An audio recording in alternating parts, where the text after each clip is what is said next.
परोपकारको ठुलो कीर्ति र धर्म केही पनि अर्काको उपकार गर्न सकियो भने यो जीवन पुण्य रहन्छ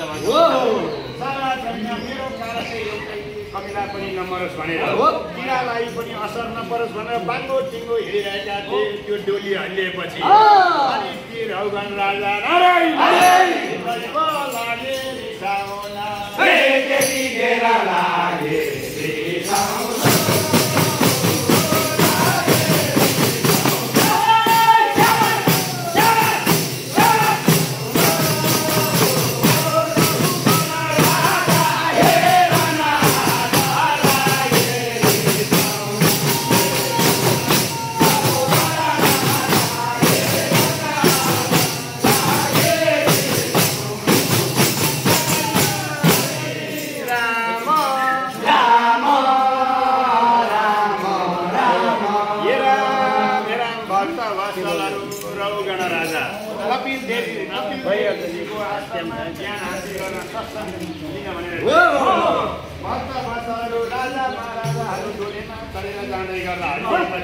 अहिले भर्खरसम्म ठिकै थियो अहिले डोली हल्लिरहेको गर्दा हुँदा महाराजा यही चाहिँ ठिक्रेले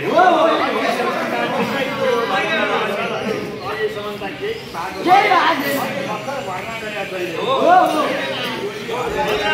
भनिसकेपछि अनि राजा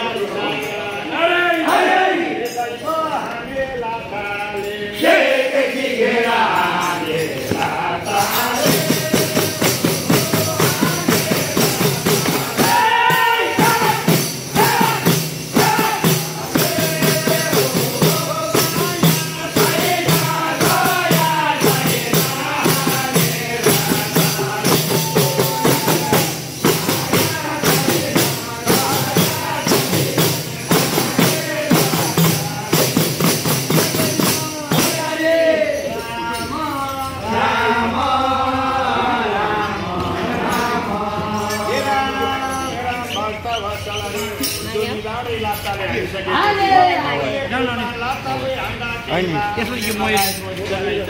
ब्राह्मणको रक्षा गर्दछ सूत्र भनेको ब्राह्मणको छोरा पो रहेछौ कुनै ब्राह्मणको पुत्र रहेछौ क्यारे म त्यसैदेखि डराउँदिनँ ब्राह्मणहरूसँग म डराउँछु ब्राह्मणहरूसँग त्यो शक्ति रहन्छ भक्त वत्सलहरू तिमी कुनै ब्राह्मणको छोरा कुराहरू बताउन थाले हेर्नु भक्त वत्सलहरू तपाईँ हेर्नु एउटा एकजना ऋषिकोमा ज्ञान हासिल गर्न सारा डोलीमा मान्छे पकाइरहनु भएको छ डोलीमा चढेर लाप्ताले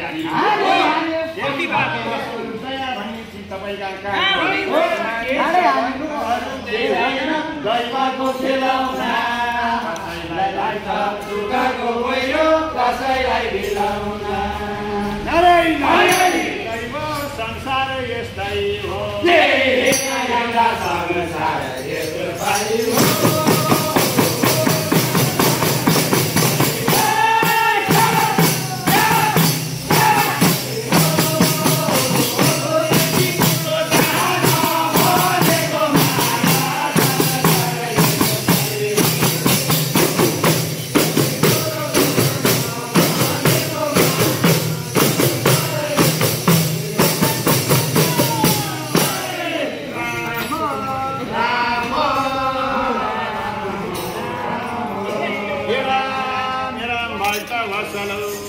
संसार यस्तै हो पानी हालेर आगो लगायो भने मात्रै भात पाक्दछ आगोमै गएर पानी र चामल हालेर भात पाक्छ आगोलाई दाउरा बालेपछि खरानी जति बालेको खरानी मात्रै हुन्छ खरानी भन्दा अरू चाहिँ जति बालेको भनेको ज्ञान हुनुपर्दछ भने चामल र पानी मिसाएर कसौडीमा राख्दा तलबाट आगो लगाउँदा मात्रै पाक्छ भन्ने ज्ञान भयो भने भात बन्छ लगेर पानी र चामल नै गएर आगोमा हालिदिएर भात बन्दैन त्यसमा त हुनाले तपाईँ राजा महाराजा हुनुहुन्छ वास्तवमा तपाईँलाई ज्ञान रहन्छ भनेर